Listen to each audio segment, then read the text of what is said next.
આણંદ જિલ્લાના તારાપુર તાલુકામાં પડેલા કમોસમી વરસાદે ખેડૂતોની કમર તોડી નાખી છે। રાપુર તાલુકાના 40 ગામોના ખેડૂતોની આજીવિકાનું સાધન ડાંગરની ખેતી છે અને કમોસમી વરસાદે ડાંગરના પાકને બરબાદ કરી નાખ્યો છે। તારાપુર એપીએમસીમાં તારાપુર, પેટલાદ, સોજિત્રા, ખંભાત, માતર, ખેડા, ધોળકા, બાવળાથી રોજના 400 જેટલા ટ્રેક્ટર સાથે ખેડૂતો ડાંગરના વેચાણ માટે આવે છે, પરંતુ આ વર્ષે ડાંગરના ભાવ નબળા હોવાનું ખેડૂતો જણાવી રહ્યા છે। તો બીજી તરફ તારાપુર એપીએમસી સરકારે હજી ટેકાના ભાવ જાહેર કર્યા નથી।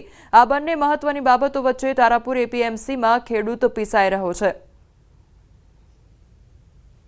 સરકારે હજુ ટેકાના ભાવ જાહેર કર્યા નથી અને અહીં આગળ વેપારીઓ પોતે હરાજી કરી અને મન ફાવે એ ભાવે લે છે।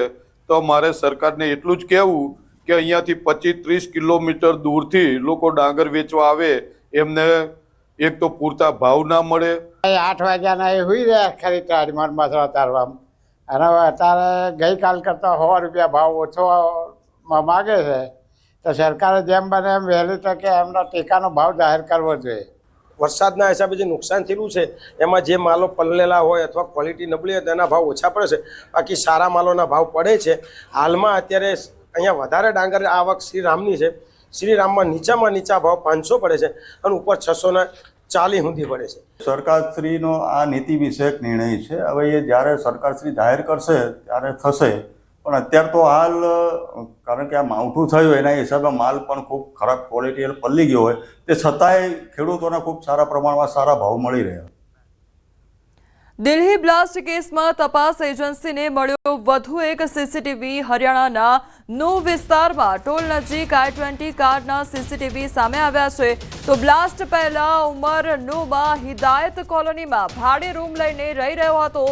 સીસીટીવીમાં દેખાય છે કે ઉમરની I-20 કાર એટીએમ પાસે ઊભી રહે છે। તેમાંથી એક વ્યક્તિ ઉતરીને ચાલીને જાય છે અને ઉમર ગાડીને ટોલ તરફ લઈ જાય છે। તો યુનિવર્સિટીના ઇલેક્ટ્રિશિયન શોએબની સાળીના ઘરે ઉમર રોકાયો હતો। કારમાંથી ઉતરનાર વ્યક્તિ શોએબ છે કે અન્ય કોઈ, તેની પણ તપાસ હાથ ધરવામાં આવી રહી છે। તો તપાસ એજન્સીઓએ દિલ્હી બ્લાસ્ટ કેસમાં ફિરોઝપુર ઝીરકા વિસ્તારનો એક સીસીટીવી ફૂટેજ મેળવ્યો છે, જેમાં એક I-20 કારમાં એક વ્યક્તિ નજરે પડે છે। આ વ્યક્તિ ફૂટેજમાં દેખાય છે, જેની એજન્સીઓ શોધ કરી રહી છે। એવું માનવામાં આવે છે કે તે આ જગ્યાએ ઉમરની સાથે હતો। આ વ્યક્તિ કાર ઊભી રહેતા જ તેમાંથી ઉતરી ગયો હતો અને ત્યારથી તે ફરાર છે તેવું કહેવામાં આવી રહ્યું છે। અમદાવાદ ક્રાઇમ બ્રાન્ચની હુક્કાબાર પર કાર્યવાહી કરવામાં આવી છે। 2 જગ્યાએ રેડ કરી કાર્યવાહી હાથ ધરવામાં આવી। તો ગુજરાત કોલેજ પાસેના આકાશ ગંગા કોમ્પ્લેક્સ, સિંધુ ભવન રોડ પર લોન્જ કાસાનોવા કાફેમાં હુક્કો પીતા શખ્સ સામે કાર્યવાહી। કુલ 4 લોકોને હુક્કા પીતા ઝડપી પાડવામાં આવ્યા છે। તો હુક્કા તેમજ ફ્લેવર સહિતની સામગ્રી પણ જપ્ત કરવામાં આવી છે। તો હુક્કા બારને લઈને આ કાર્યવાહી હાથ ધરવામાં આવી છે। હુક્કો તેમજ ફ્લેવર સહિતની જે સામગ્રીઓ છે તે પણ જપ્ત કરવામાં આવી છે। 4 લોકોને ઝડપી પાડવામાં આવ્યા છે। તો આકાશ ગંગા કોમ્પ્લેક્સ તેમજ સિંધુ ભવન રોડ પર લોન્જ કાસાનોવા કાફેમાં આજે હુક્કા પીતા શખ્સો છે તેમની સામે કાર્યવાહી કરવામાં આવી છે। જે કુલ 4 લોકો છે તેમને ઝડપી પાડવામાં આવ્યા છે। તો આ સાથે હુક્કા તેમજ ફ્લેવર સહિતની જે સામગ્રીઓ છે તે પણ જપ્ત કરવામાં આવી છે। તો ક્રાઇમ બ્રાન્ચ દ્વારા આજે રેડ છે તે પાડવામાં આવી હતી। હુક્કા બાર પર કાર્યવાહી કરવામાં આવી। 2 જગ્યાએ રેડ પાડવામાં આવી હતી, જેમાં ગુજરાત કોલેજ પાસેના જે આકાશ ગંગા કોમ્પ્લેક્સ છે તેમાં રેડ પાડવામાં આવી હતી। આ સાથે અન્ય સ્થળ જે સિંધુ ભવન રોડ પર લોન્જ કાસાનોવા કાફે છે ત્યાં પણ રેડ પાડવામાં આવી હતી।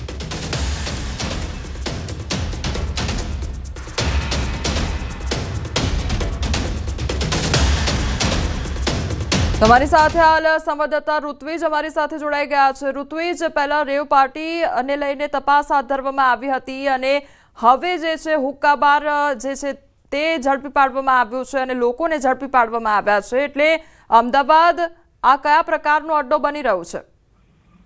જી કોમલ, વાત કરીએ તો છેલ્લા કેટલાય સમયથી અમદાવાદ ક્રાઇમ બ્રાન્ચ સહિતની જે એજન્સીઓ અને સ્થાનિક પોલીસ છે તે જે અસામાજિક પ્રવૃત્તિઓ થઈ રહી છે ત્યાં વારંવાર આ પ્રકારની કાર્યવાહી કરવામાં આવી રહી છે।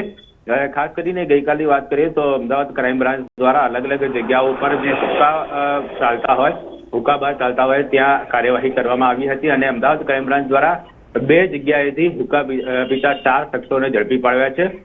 તેમની પાસેથી કેટલાક હુક્કા પણ જપ્ત કરવામાં આવ્યા છે. ઉપરાંત આપણે ફ્લેવર પણ જપ્ત કરવામાં આવી છે અને આ જે ફ્લેવર છે તેને એફએસએલમાં મોકલવાની કામગીરી છે તે અમદાવાદ ક્રાઇમ બ્રાન્ચ દ્વારા કરવામાં આવી છે.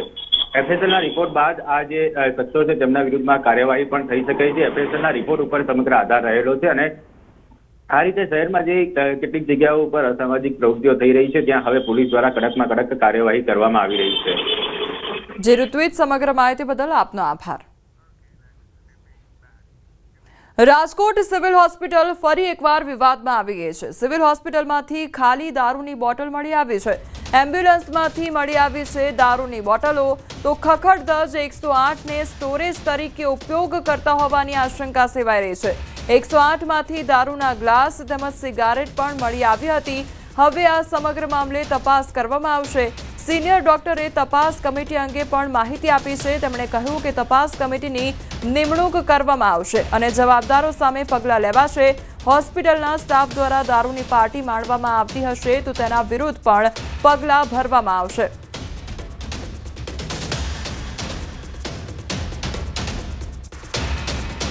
તપાસનો વિષય છે, તપાસ કરવામાં આવશે એમાં અને એ બહુ ગંભીર બાબત છે કે જ્યાં પર દર્દી આવતા હોય, સગા આવતા હોય, અહીંયા બીમાર માણસો આવતા હોય, એ કે રીતે કોણ ભાઈ છે, કોણ માણસ એમાં સામેલ છે, કોણ અહીંયા લાવે છે, એ બધું તપાસ કરવામાં આવશે અને એને છે ટીમ કમિટી બનાવીને તપાસ કરવામાં આવશે. હા હા હા, એ તપાસનું જે કમિટી બનશે એ બધું એના વિષય છે, એ બધું તપાસ કરશે. સિવિલ હોસ્પિટલમાં ફરી એક વખત વિવાદમાં આવી છે. અહીંયા જે 108 એમ્બ્યુલન્સ છે ત્યાં ક્યાંક દારૂના સ્ટોરેજ તરીકે ઉપયોગ થતી હોય તેવા દ્રશ્યો અહીંથી સામે આવ્યા છે. ખાસ કરીને દારૂની ખાલી બોટલો છે તે આ એમ્બ્યુલન્સમાંથી મળી આવી છે. એટલું જ નહીં, અહીંયા જે છે એ કેટલીક જગ્યાએ સિગરેટ સહિતના જે કહી શકાય કે જે નશાકારક જે વસ્તુઓ હોય છે તે પણ મળી આવી છે. ક્યાંક જે છે જે તંત્ર છે તે પણ હરકતમાં આવ્યું છે અને આ જે એમ્બ્યુલન્સ છે ત્યાં અહીંયા જે છે એ દારૂની ખાલી બોટલો હતી. તો એનો સીધો મતલબ એવો થાય છે કે અહીંયા મોડી રાત્રે દારૂની મહેફિલ થતી હોઈ શકે છે. અહીંયા જે છે દિવસ દરમિયાન અનેક લોકો સારવાર માટે આવતા હોય છે ત્યારે એવા કયા શખ્સો છે કે જે રાત્રિના સમયે અહીંયા જે છે એ દારૂની મહેફિલો કરતા હોય છે. ત્યારે ક્યાંક ને ક્યાંક સિવિલ તંત્ર ઉપર પણ સવાલ ઉઠતા હોય છે. કેમ કે અહીંયા જે છે સુરક્ષા વ્યવસ્થા પાછળ સિવિલ હોસ્પિટલ છે તે હજારો રૂપિયાના ખર્ચો કરતા હોય છે. હું આપણને ફરી એક વખત અંદરના દ્રશ્યો પણ બતાવવા માંગીશ કે આ એમ્બ્યુલન્સ છે તે એકદમ ખખડધજ હાલતમાં છે અને અહીંયા જે છે તે આ એમ્બ્યુલન્સનો કોઈ ઉપયોગ નથી. તો બીજી તરફ જે છે આ જ ખખડધજ એમ્બ્યુલન્સને તેમનો યોગ્ય નિકાલ કરવાના બદલે ક્યાંક ને ક્યાંક જે તંત્ર છે તે આ એમ્બ્યુલન્સ એમનો પડી છે ને અસામાજિક તત્વો છે તે આ એમ્બ્યુલન્સનો જે છે તે ગેરઉપયોગ કરતા હોય તેવું સ્પષ્ટ રીતે અહીંયા સામે આવી રહ્યું છે. હાર્દિક જોશી, ન્યૂઝ 18 ગુજરાતી, રાજકોટ. અમદાવાદના વંદે માતરમ 4 રસ્તા પાસે પોલીસની ગાડીએ સર્જેલા અકસ્માત મામલે ખુલાસો થયો છે. કોન્ટ્રાક્ટ પર રાખેલ યશ પરમાર નામના ડ્રાઈવરે અકસ્માત સર્જ્યો હતો તો સાબરમતી પોલીસ સ્ટેશનની વાન હતી અને મહત્વની વાત તો એ છે કે અકસ્માત બાદ પોલીસની 14 ગાડી સ્થળ પર પહોંચી હતી.